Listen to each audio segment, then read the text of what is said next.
Над 2000 невработени ќе се стекнат со нови вештини, знаења за дефицитарни професии, ќе се доедуцираат, ќе учат странски јазици и компјутерски програми преку обуките на Агенцијата за вработување. Од владата велат дека ова е шанса за сите млади до 29 години кои чекаат на своето прво вработување, на жените кои со години се оставени надвор од пазарот на труд и долгорочно невработени да се обучат за да работат и да бидат платени за тоа. Токму овие три категории ќе имаат приоритет при селекцијата. 245 невработени ќе проследат 3-месечна обука кај конкретен работодавач на конкретно работно место, зашто ќе добијат надомест од 12.000 денари месечно. Исто толку ќе добијат и 600 луѓе за обуки за веќе побарувани занимања во делот на социјалните услуги, зелените работни места и трговијата. Особено интересни се обуките за напредни IT програми кои ќе бидат бесплатни, кои инаку би биле прескапи за невработените.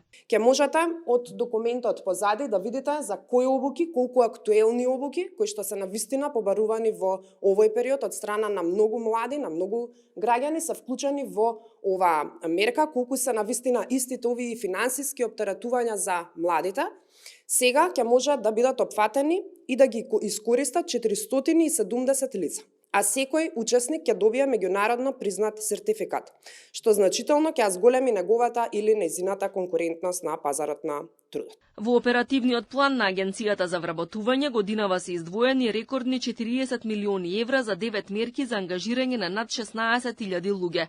Планот предвидува 10.000 евра неповратни средства за отворење бизнис за младите до 29 години и 7.000 евра за оние над 29 години. Постои опција и за здружување во друштва со ограничена одговорност за да се добие поголема финансиска поддршка. Од владата очекуваат целосна искористеност на мерките и на предвидените пари. Предвидено е 65% од новите вработувања да бидат млади до 29 години. Преку отворање на десетици илјади нови работни места преку мерките за вработување и инвестициите во инфраструктурата и новите капацитети, владата очекува невработеноста да се намали од сегашните 11,9% на 9% до крајот на годинава.